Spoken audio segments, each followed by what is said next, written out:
Hi అండి. Welcome to Daksha vlogs. అందరూ ఎలా ఉన్నారు? ఈరోజైతే కనుక దోసకాయ టమాటా కర్రీ ఎలా చేయాలో వీడియోలో చూపిస్తున్నానండి. చాలా బాగుంటుంది. చూస్తున్నారు కదండి. ప్యాన్ పెట్టుకొని దాంట్లో ఆయిల్ వేసుకొని జీలకర్ర ఆవాలు వేసుకొని దూరగా వేయించుకోవాలి. వేయించుకున్న తర్వాత మనం కట్ చేసి పెట్టుకున్న ఉల్లిపాయ పచ్చిమిర్చి టమాటా దోసకాయ ముక్కలు చూస్తున్నారు కదా, ఈ విధంగా అన్ని కట్ చేసి పెట్టుకొని ఉల్లిపాయ పచ్చిమిర్చి వేసుకొని మొత్తం దూరగా వేయించుకోవాలండి.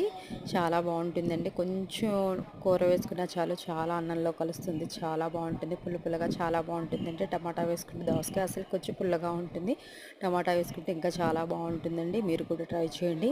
వాటర్ అది ఏమి వేయాల్సిన అవసరం లేదండి, చక్కగా మగ్గిపోతుంది. చూస్తున్నారు కదా, దీంట్లో కొంచెం కరివేపాకు తుంచుకొని వేసుకుంటే బాగుంటుంది. పసుపు వేసుకుని సాల్ట్ వేసుకుని మగ్గించుకోవాలండి. ఇది మొత్తం ఇలా కలిపేసుకొని మనం కట్ చేసి పెట్టుకున్న దోసకాయ ముక్కలు టమాటా ముక్కలు కూడా వేసేసుకొని మగ్గించుకోవాలి. మూత పెట్టుకుని 5 మినిట్స్ మగ్గించుకుంటే కనుక మంచిగా మగ్గిపోతాయండి. చాలా బాగుంటుంది.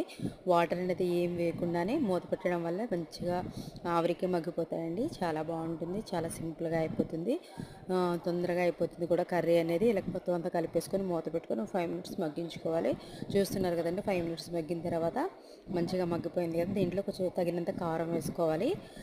కొంచెం కారం తగ్గించి వేసుకుంటేనే బాగుంటుందండి. చాలా పుల్ల పుల్లగా ఆ ఫ్లేవర్ అనేది బాగా తెలుస్తుంది. మొత్తం అంతా ఇలా కలుపుకొని మూత పెట్టుకొని ఇంకొక 5 మినిట్స్ మగ్గించుకుంటే కనుక కూర రెడీ అయిపోతుందండి.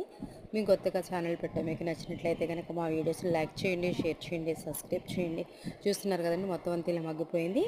కర్రీ రెడీ అయిపోయిందండి. చూస్తున్నారు ఎంతో టేస్టీగా ఉండే దోసకాయ కర్రీ రెడీ అయిపోయింది. Please subscribe my channel. Thank you for watching.